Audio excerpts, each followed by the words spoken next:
Good morning and welcome to Solita's low-code webinar.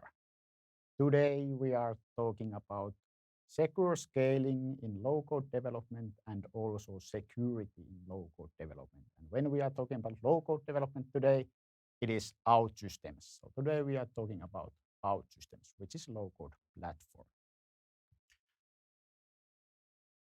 Shortly, what will happen today? I will introduce you a little bit about Solita and lay out some groundwork, and then I give stage to our experts. And in the end, we have questions and answers moment.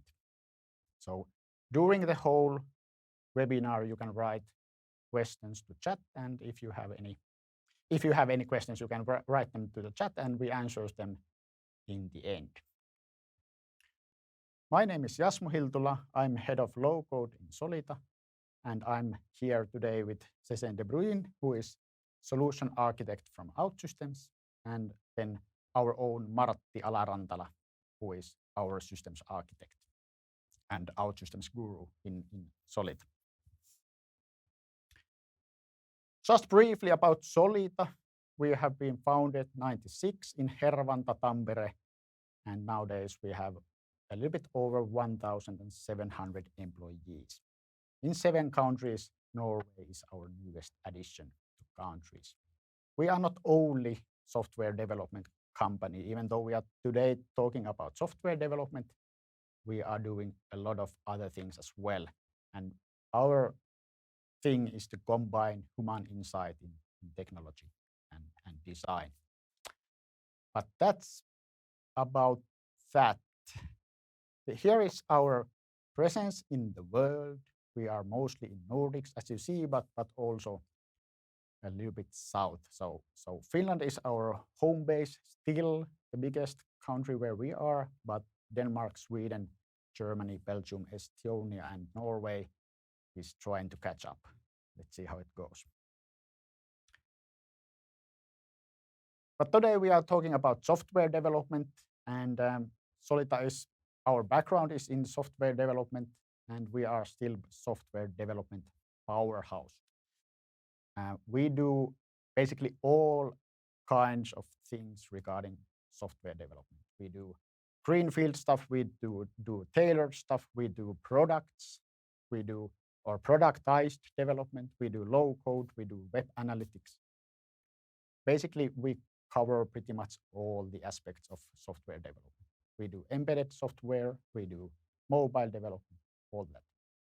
And that in that context, today we are talking about low code. So low code for Solita is another tool for certain kind of problems. So or needs where we need to solve or add value by somehow. So sometimes low code is perfect fit for those kind of situations, and sometimes it might not. And we are proudly technology agnostic. We don't want to go with one solution only, but but try to pick best tools for each problem or need. About our low-code practice, we are official partner of 2 enterprise low-code platforms, OutSystems, of which we are talking today, and then also Microsoft Power Platform that you have maybe heard in our other webinars earlier if you have been attending those.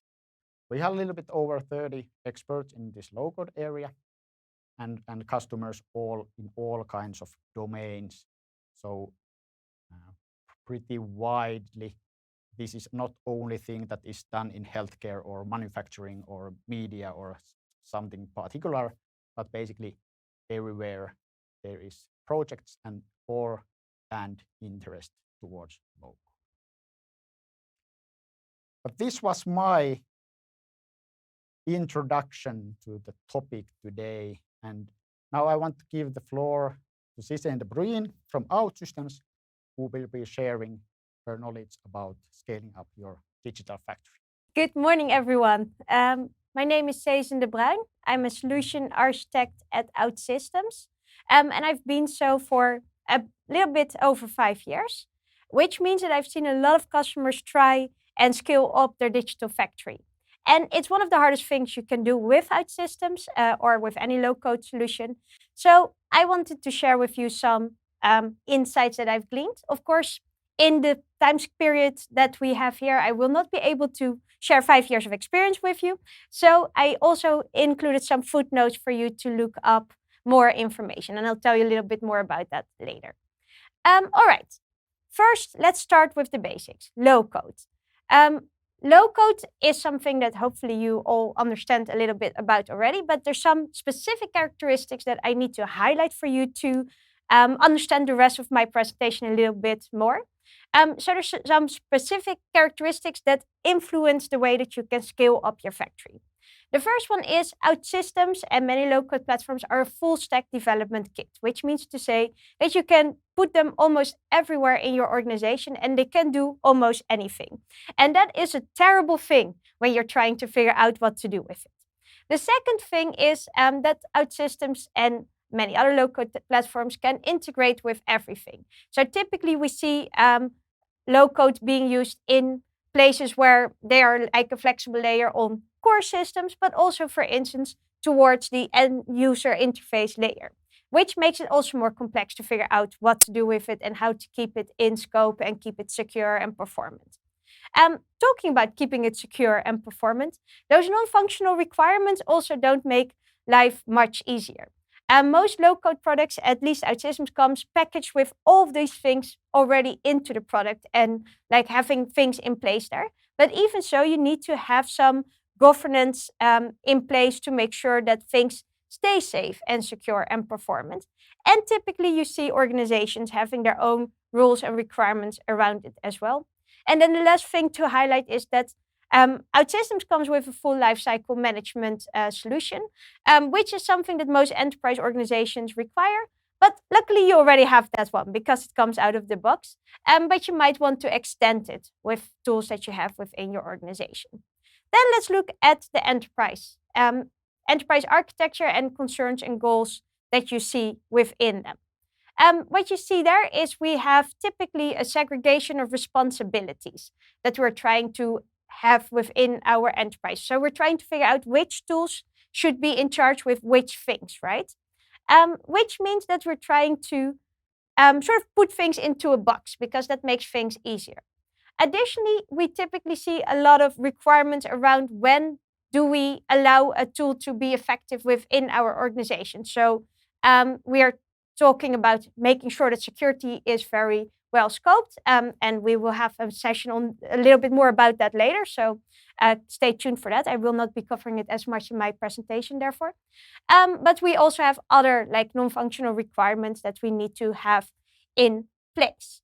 So when we combine these two things, we do some places where low-code quite easily fits within enterprise concerns and goals, and some places where low-code might create some problems due to the nature of the product. The places that are very easy and therefore nothing for you to worry about are places where OutSystems already offers non-functional requirements, coverage of code and things like that out of the box. So that's a benefit. Lifecycle management is already in a good place there, so that's a benefit. Then places where you're going to reach some struggles is OutSystems can do everything, but we're trying to put it into a specific place in the organization. This is one of the main struggles that I see customers having, figuring out what to do with OutSystems and what not to do. And another thing that we see that creates a lot of struggles is that within enterprises, we typically come up with our own rule set basically on how to ensure security, performance, scalability, and things like that.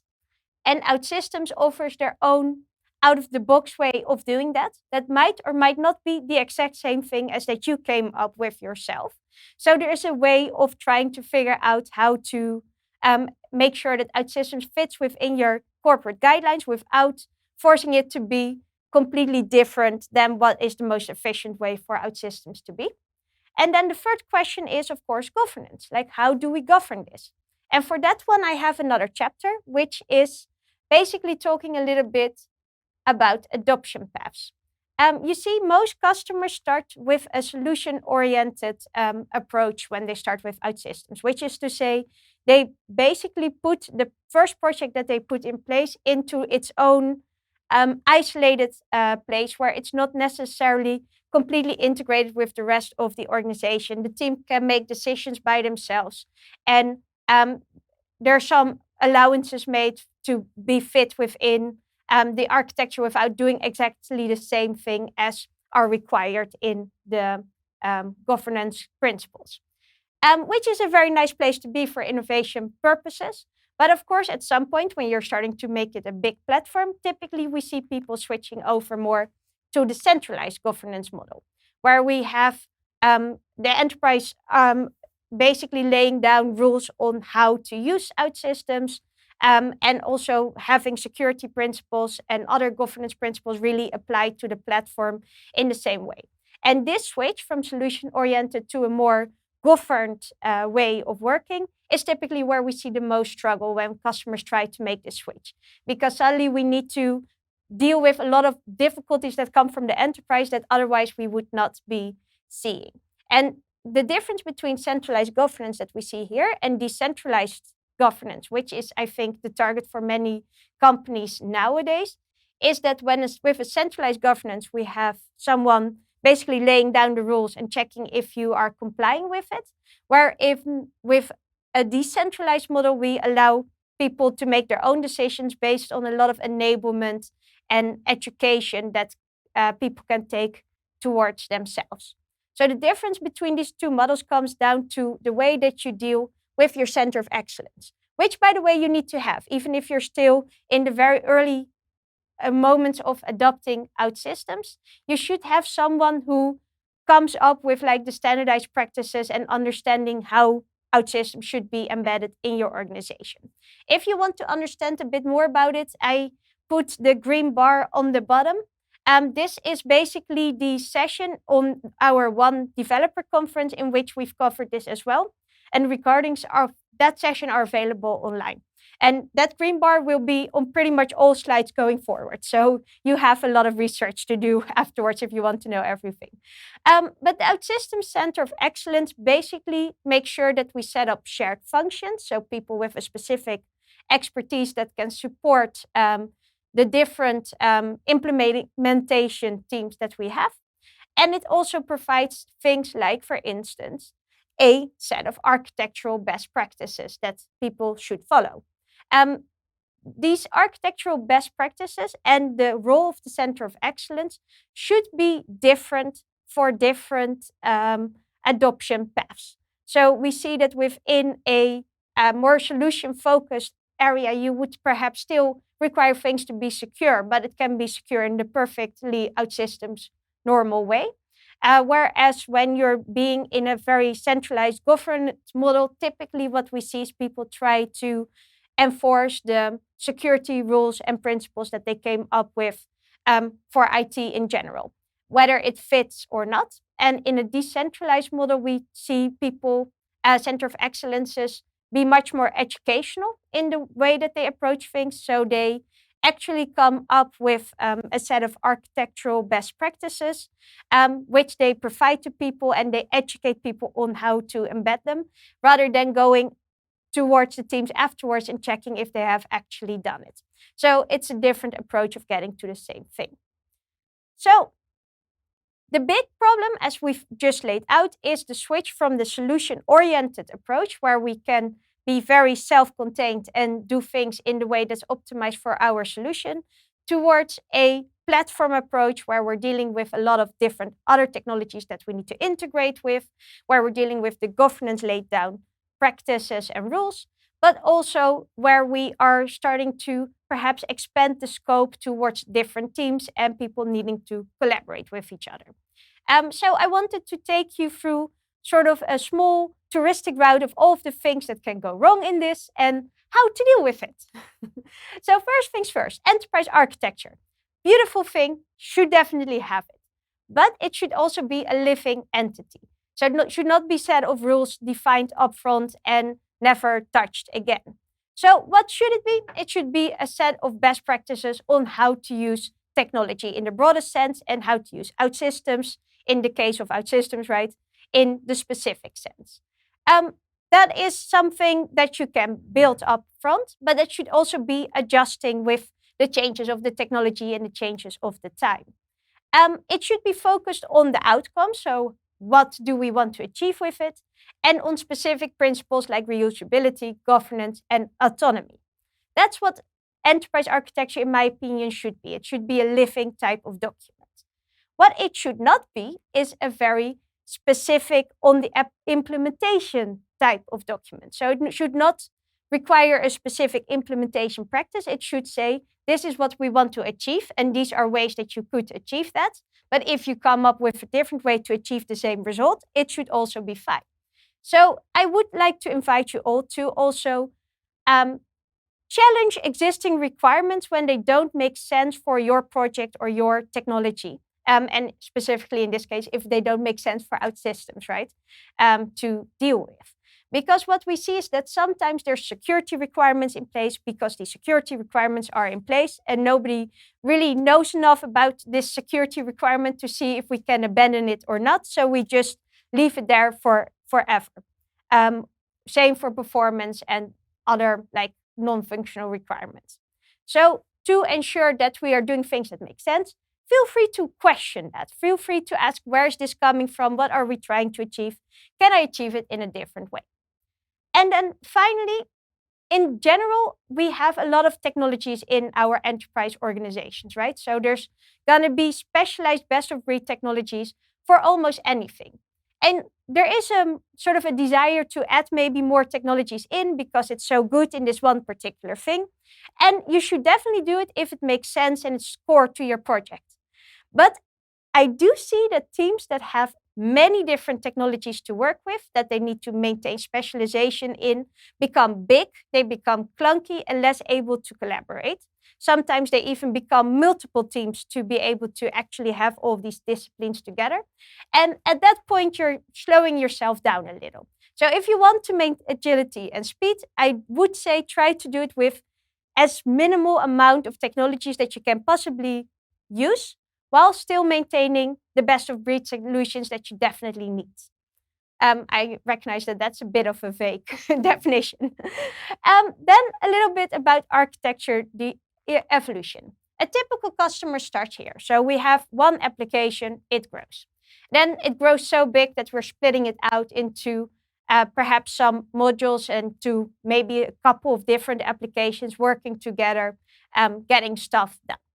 And then we start to see multiple like disciplines within our organization where we're maintaining applications. So we're creating sort of the layered monolithic architecture where we have defined domains that are working strongly coupled within the domain, and then across the domains we make it loosely coupled. And for people who don't know what that means, it basically means that within the domain things are very tightly woven together. And if something changes, it impacts everything else. Whereas outside of the domain, so if we go from finance to marketing, we make sure that we isolate people from the impact of those changes. And that's a very, currently a lot of organizations are in this type of architecture. But what we do see as a final stage of evolution, and that we do recommend people to follow, is a loosely coupled architecture. A loosely coupled architecture, also sometimes called a composable architecture, basically makes sure that we isolate functionality with the data and logic and everything that we need in functional components, and that we can easily select the things that we need together and add new capabilities. It's looking at architecture in a way where we sort of accept that we're going to throw away a large part of our investment every time, but we are doing so in a way that we can easily evolve our product and stay up to date with the time. So this is the recommended architecture to eventually get to, but you're probably not there yet if you are just starting out with OutSystems, because what we typically see is that solution-oriented implementations are more on the app modularized side of things, so very much on the left side of the screen. Whereas the really well-developed decentralized organizations are more on the loosely coupled architecture side. this is how it is. It's not how it should be. Even if you're doing a solution-oriented approach, you can try to start working already on your loosely coupled architecture, and we would recommend that. So how do you do that? The way that you do it is you reduce the batch sizes of what you're delivering. So you're trying to not build everything in one go. You don't build an entire product, you build a small part of that product.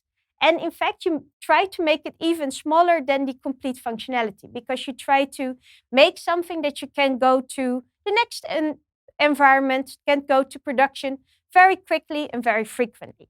So why do we want to do this? It's got to do with merge conflicts. So what we want is we want to keep versions as closely together as we possibly can, both on the development side and when we're deploying across different environments. Because the more similar things are, the easier they are to merge. And for people who might not have hands-on experience with merge conflicts, you've definitely once built a Word document that somebody else was also changing and you were changing, and then at the end you needed to merge back together. That is much more difficult if both of you have been working in that document for a very long time than if it's only a short time that you've been apart. And making it smaller will basically reduce the cognitive load and reduce the chances that you make errors.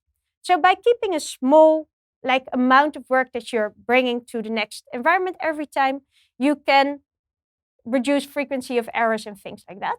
But also you can make sure that other technologies or other parties that are working with your technology also have the latest version that you're working on more frequently. So that if they're starting to build something based on your API, for instance, they can do so on the latest version rather than an outdated version already. So keeping small batch sizes basically allows you to move more quickly and be more agile. And it's really a supportive thing under loosely coupled architectures. That is a very important sort of base building block to have if you're using cross-functional teams. And cross-functional teams are basically teams that together have all of the disciplines necessary to build a product, which is either if it's a small service action or a very large thing, but you build a product that you're delivering to the organization. We recommend having these cross-functional teams rather than having specialized teams, because you will be able to build and run and have complete ownership of the product throughout the life cycle with one product team. Of course, when you have many of these teams working together, perhaps in OutSystems or also across different other technologies, you also need some people who make decisions for the entire group and make sure that things stay aligned. For that, we typically see some layers on top of it, but, and this is important, not too many. Try to have some people coordinating on top of these layers and making decisions, but not, once again, grow the teams too big that they cannot really function. So we're talking about product management and having the center of excellence on top of there as well. And we've already talked a little bit about those as well. Now, that was pretty much everything. I have 2 minutes left. So what I'm going to do in those 2 minutes is going to give you some practical advice and steps that you can do right away. So first things first, when you start with OutSystems, maybe you're not yet in the scaling up stage, right? You can already do some things to ensure that you can scale up later, which is focusing on building it up with agility and the capability to adapt. So doing the small batch processes already, building with a loosely coupled architecture, things like that can already be done even when you're starting out right now. It's all right if you make mistakes. The setup can change with your needs. So if you did not start out that way, don't worry about it. Then once you have everything in place, make sure that when you start building more complex projects, you choose to not include too many technologies. Try to keep it small and agile. Try to make sure that you still use the best of breed technologies when necessary. So don't use OutSystems for everything, right? Sometimes it's not the answer to your question, but for many things it is. And then finally, once you've composed together a project with the right technologies and everything involved, make sure that you follow a architecture that allows you to adapt and change. So use a composable architecture, use a loosely coupled architecture. Try to also automate your DevOps process as much as possible. I didn't have time to go into it, but like make sure that you add your CI/CD pipeline on top of things, that your testing is automated, things like that. And then have a center of excellence that focuses on enablement, making people autonomous decision makers because it's just much easier than enforcing rules. But if you're not there yet as an organization, it's much better to have a center of excellence that enforces rules than to not have anyone thinking of the entire platform at all. So have a center of excellence. That's definitely something to keep in mind. And then as you're going along, you're going to be learning from your own experiences and hit your own things. So keep reviewing your architecture guidelines, keep reviewing your center of excellence best practices, keep reviewing what you're doing, and try to be a little bit better every day. That was all I had to tell you. I hope that there's some interesting questions in the chat later on that we can maybe address. And that also makes it time for me to hand over to Marty, who actually is going to talk to the most important bit of enterprise, and that is security. Okay, good morning to everyone. My name is Martti Alarantala. I'm from Solita. I work as systems and enterprise architect, mostly in OutSystems domain. I would thank you very much, Sezen, for a highly interesting presentation. I would love to dive deeper into that. There were so many topics that resonated heavily with me. But I guess I have to go to my own topic, which is security. And I'm going to talk about high security recurring projects. In any case, security is more important than ever at this point.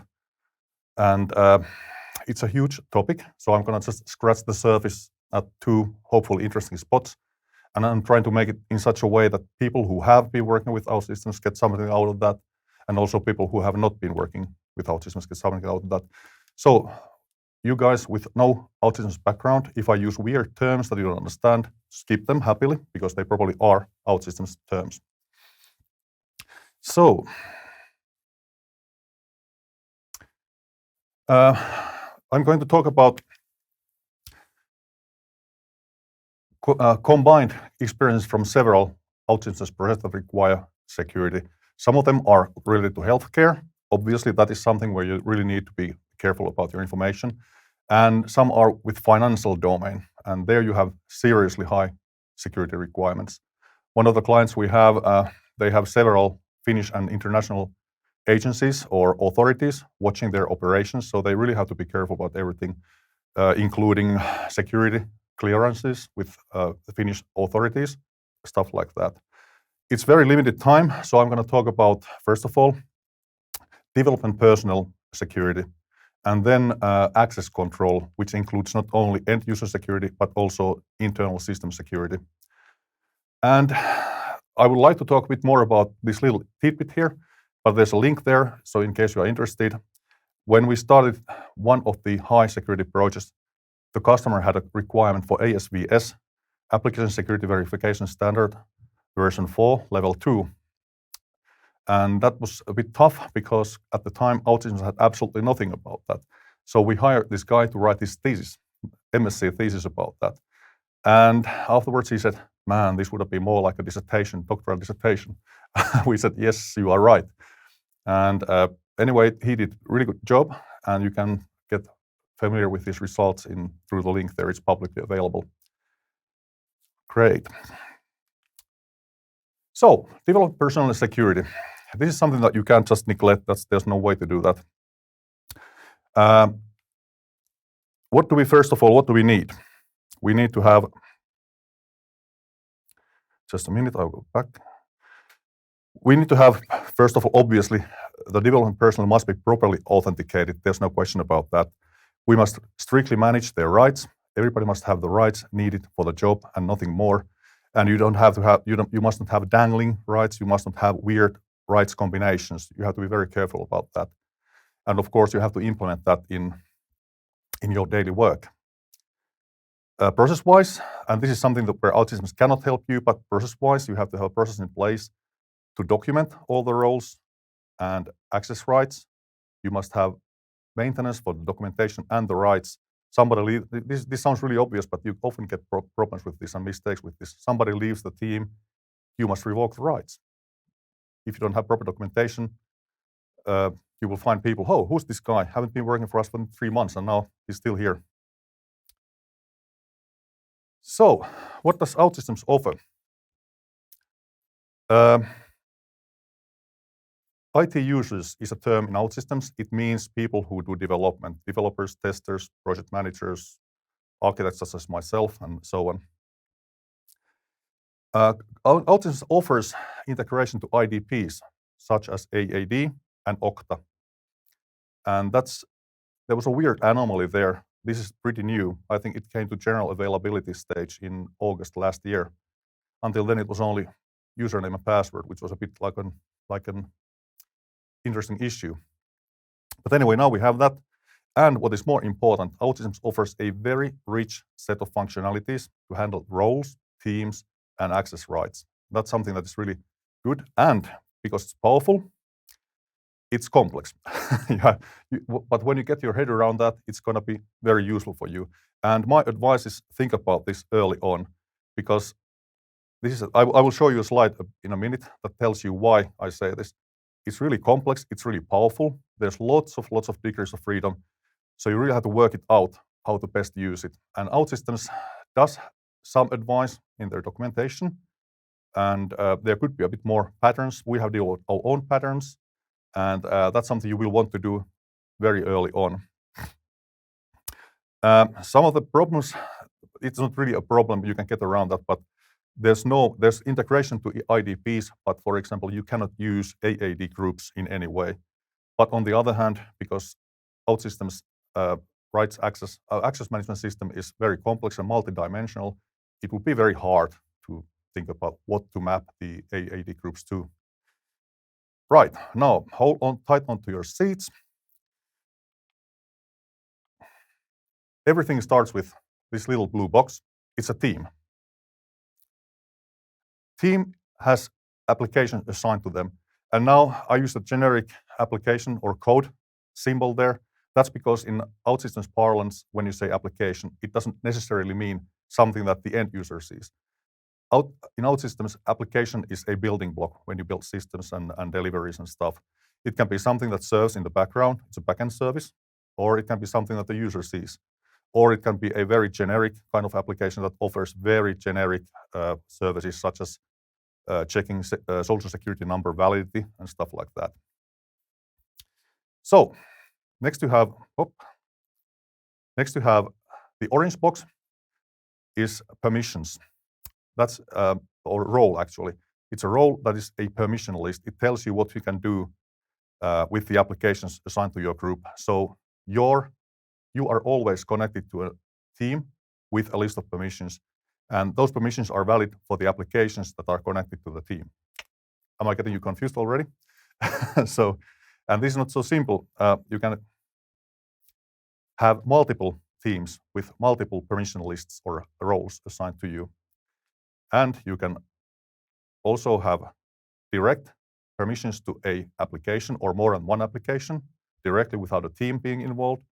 And you can also have default permissions, and that's actually something you should really have. The way we do it, we have something we call access level, which means that you can log in, nothing more.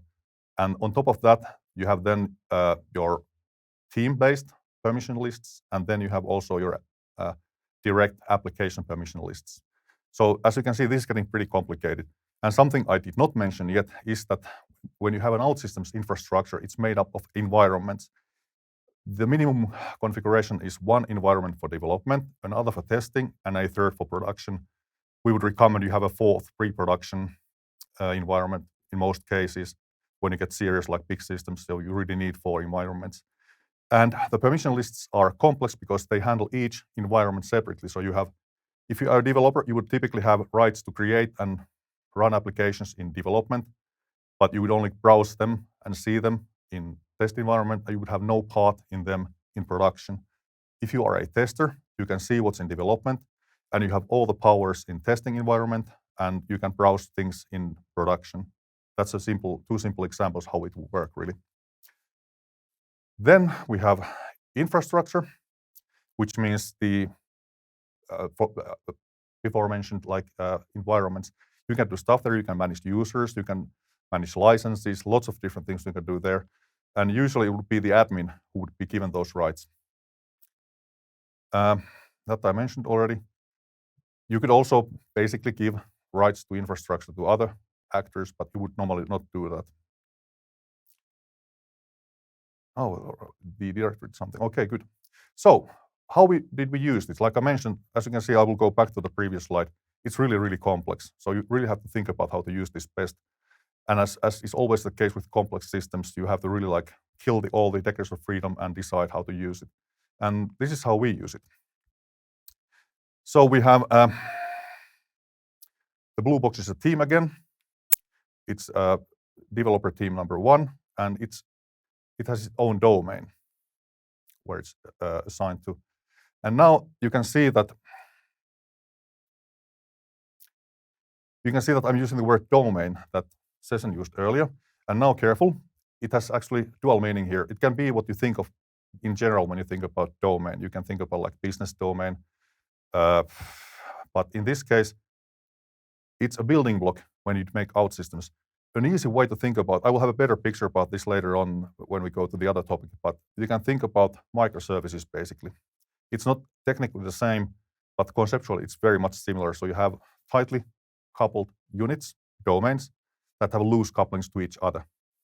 So that's one of the basic rules when you make architectures. What the domain could be in this case, for example, back office services could be one domain assigned to one team dealing with it. Mobile services would be another.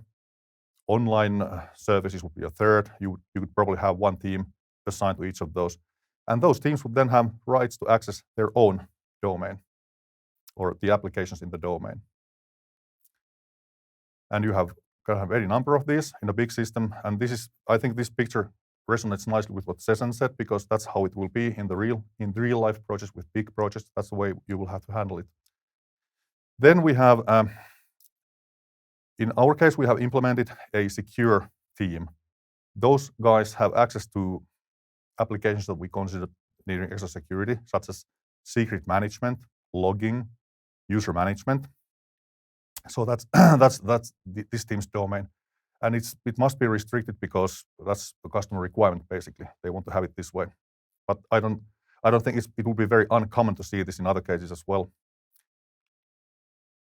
Then you have another team for internal applications, which means that if you have a customer who has a big number of clients who use their online services, you would very typically also have something internal tools, product management, for example, stuff like that.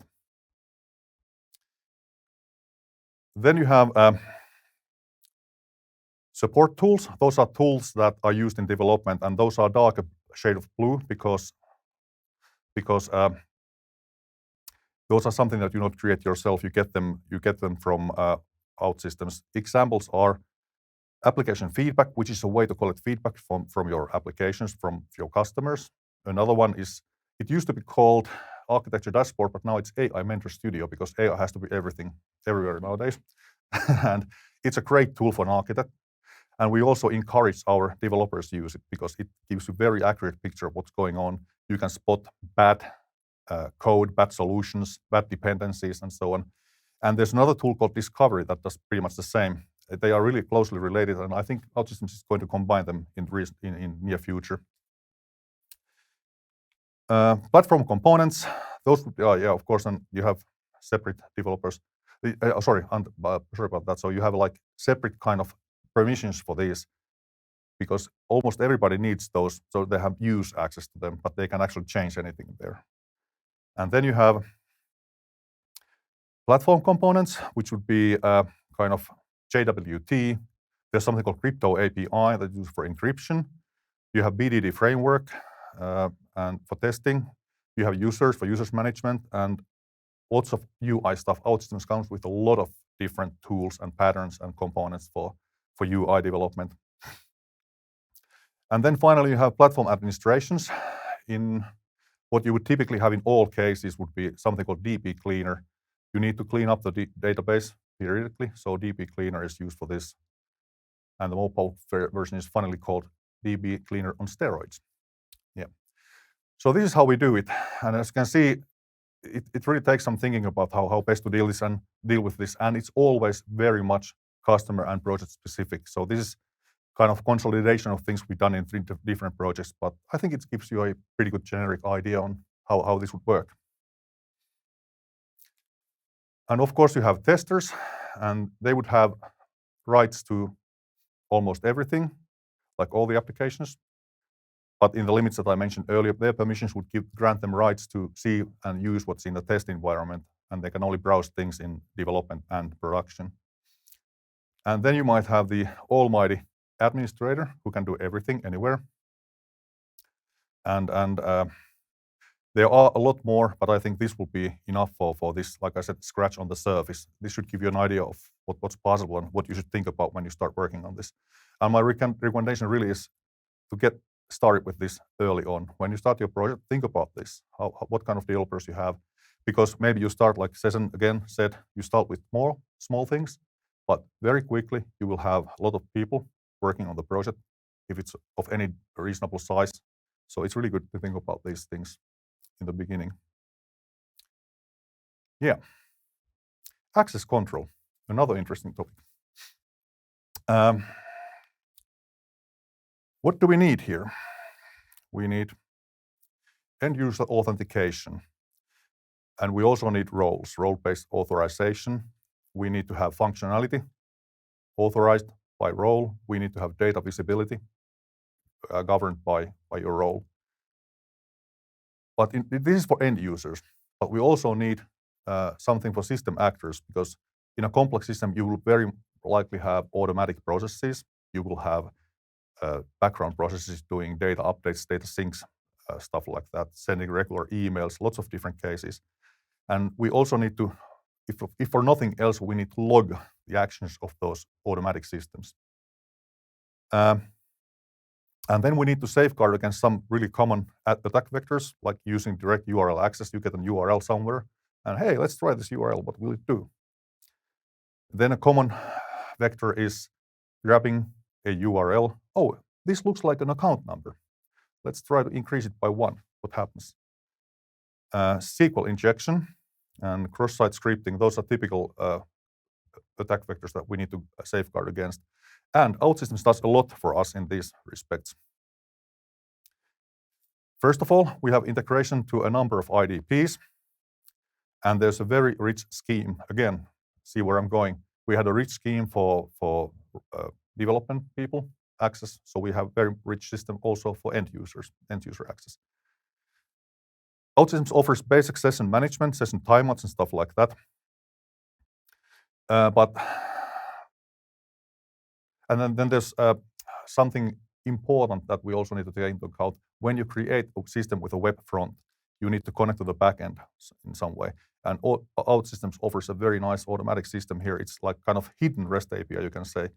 You can see it in DevTools if you go to the browser, but you don't see it any other way.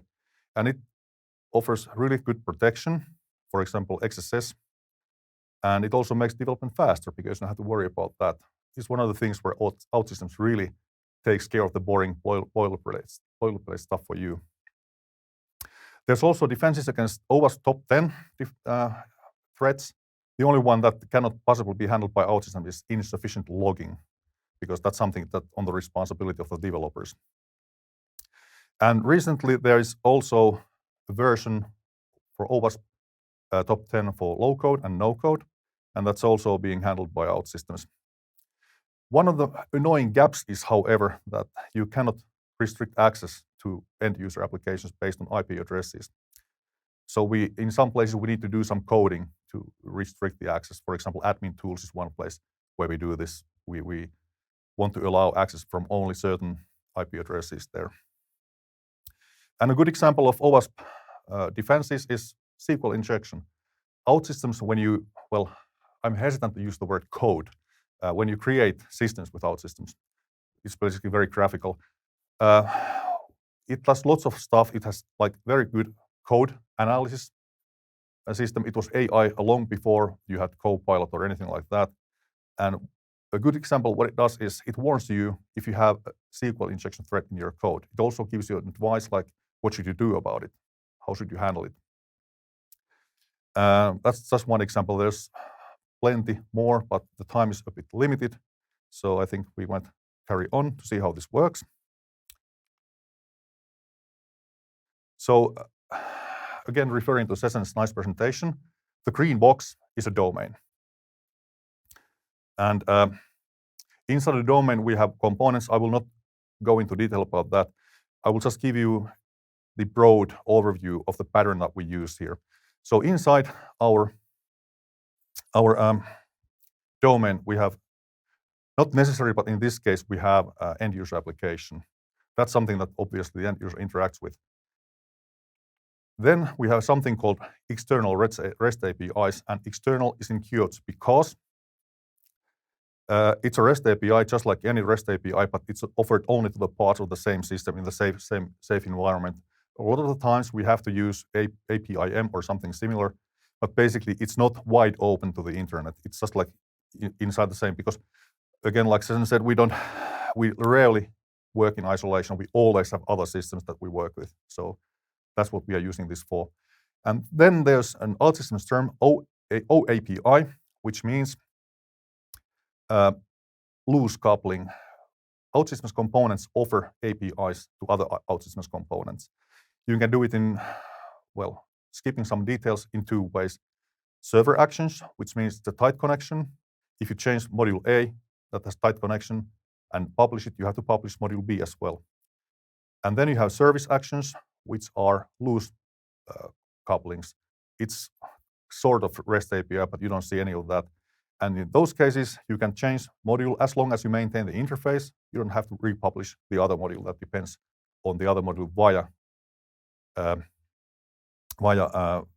loose coupling or service action.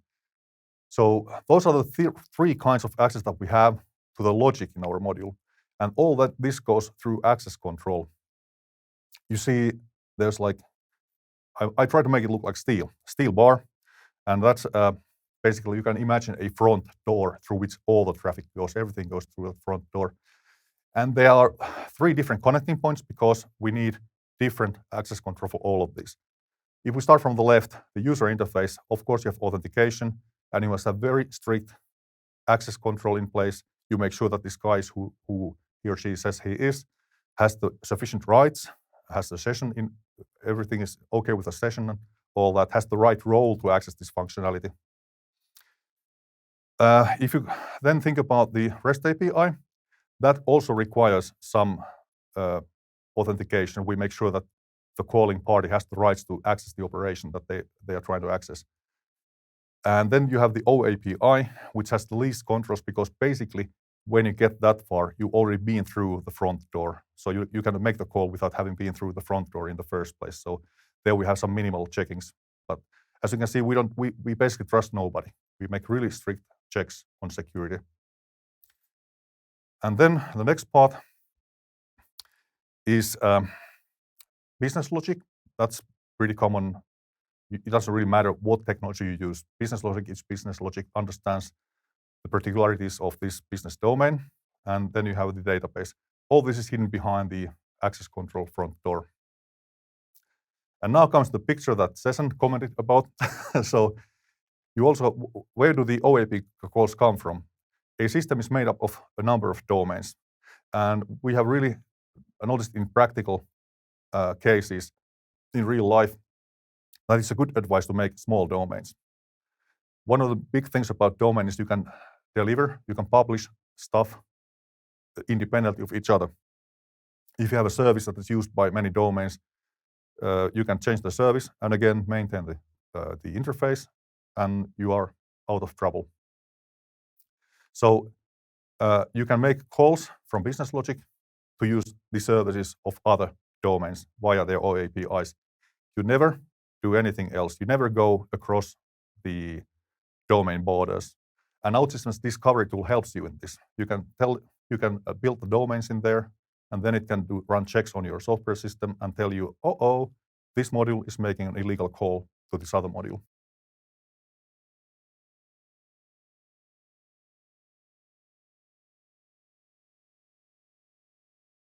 please welcome to the stage and Sezen as well. We have some questions from, please come this side so everybody can see you. Thank you for your Need this?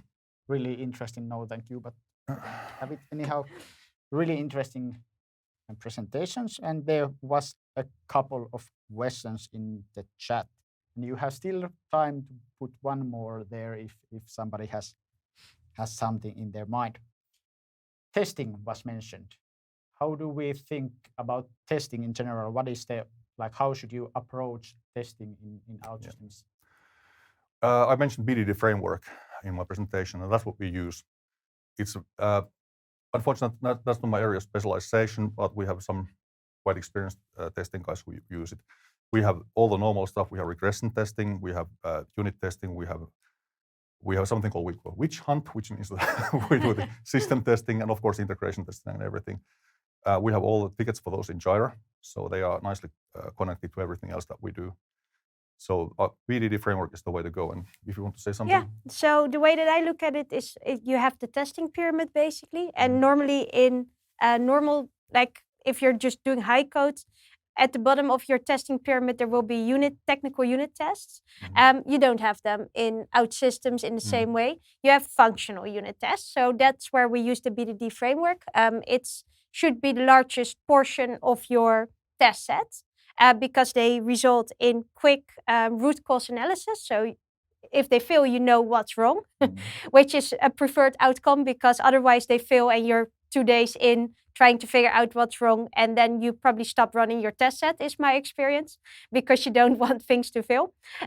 So first do the BDD framework as for like 80% or so of your test set requirements. And then for those things where it really matters, you can add like more chain testing and end-to-end testing and UI testing things on top. You can use industry standard tooling and also the open source frameworks like Selenium, etc. on OutSystems. There's some technical details to that as well, but it is perfectly possible to use these technologies. And we use Sever to complement the functionalities of OutSystems as well. Okay. We used as an example that you always start small, but obviously that is not always the case, even though it's a simple way to put in this context here. But what would you, from architecture point of view, if you have a long list of like legacy software waiting for to be modernized, and then you have OutSystems in your mind or already in place, how should you? What would be the next steps? Because you are not starting small. That's a great question, and the answer is, when the question is good, the answer is long. So in a way, so the issue is like, it depends on how much you know. There are very different cases with customers. Some have great documentation, at least some great knowledge. They know what they are going, they have proper roadmaps. Then it's easy to see what kind of domains you probably need. But in some cases, you got like 20 years old systems where the latest documentations are from 2007. This is by real case, by the way. And then it's like lots of archaeology and lots of digging out, and it will take time. And you probably don't know what kind of domains you would need. But then again, architect instinct. If you have done some projects, you will have an instinct about what could be done, and then you can do some pre-work. But often, actually, I think it's official what you said in OutSystems site. You can start either this way, you know everything from before, you have very clear crystal ball, and you can start building the domains. But I think the more common case is that you don't have that knowledge, it's pretty foggy, and then you start small, then you start realizing, looks like a domain, build a domain. Oh, looks like another domain, build a domain. Exactly. And so the way to do this from an architecture point of view, if you want to read a book on this, it's called Composable Architectures by Ingo Paas. It's very interesting. He basically talks about legacy modernization as an evolutionary approach. So you don't know everything yet. What you're going to do is you're going to make sure that you can add a layer on top of your legacy so that you can integrate with it. You're going to integrate it with your innovation tool, so let's say OutSystems, and then you're going to move functionality over in a rational way. So you're going to make sure that you understand what it's doing, move it over to OutSystems, and make sure that you keep routing back to the original system for everything else, and slowly, functionality by functionality, migrate over so that you don't need to know everything upfront. And you are able to basically add it into your composable architecture, your legacy, even though it's not maybe naturally suited to be in that position. And I would like to comment more on that. So something I want to mention is OutSystems is a very good tool for an architect. It's like any sharp tool, you need to know how to use it. And if you don't know how to use it, you make a huge mess and lots of bloody stuff. But OutSystems give you a great opportunity to create something that I have a passion for, which is resilient architectures. You create your architecture such that it's not like a house of cards. You pull out one card and it goes down. So that's something that's really nice about OutSystems in my experience. Now, when we talked about architecture and composable architecture and all that, how much, or let me rephrase, nowadays we have been introduced, or in general, there are term platform engineering going on in the world, and maybe DevOps 2.0 is now platform engineering. How OutSystems centric are these things that you have been telling today? Like, are these architecture things that you have presented like more general? Are they just for OutSystems context, or are they true in all when you have platform and you need to support people using the platform and all that? Do you get what I'm trying to ask? Yes. And I think in general, these are industry standard best practices, right? So having a composable architecture, small batch sizes, being able to work with like small teams that to deliver together the entire functionality. All of these things are standard industry best practices. But I do think that we added some specificity to how to achieve it in OutSystems that maybe for other technologies would be different. Yeah, I have to say, like after I started working with OutSystems, and then I did a project with other technologies, and I realized how my architectural thinking had changed. I employed the same principles also in non-OutSystems environment. It was Node.js and some other technologies that I used there. Yeah. Okay, really interesting, and from Solita point of view as well, because we have a lot of architects and traditional developers, if you will, with that like that background who haven't been working with OutSystems yet, but this gives me like a signal that they already know quite a lot of stuff that are important also in. Oh yeah, absolutely. And if you have a good architect or a good developer, a good tech lead, they will feel home, like home with OutSystems. Yeah, that was our questions. Thank you about those. We are also in the end of the time, so I thank you really much for listening and joining in our webinar. You can find the recording later on from YouTube, and you will get email and get links and all that. So thank you from my part, and have a nice day.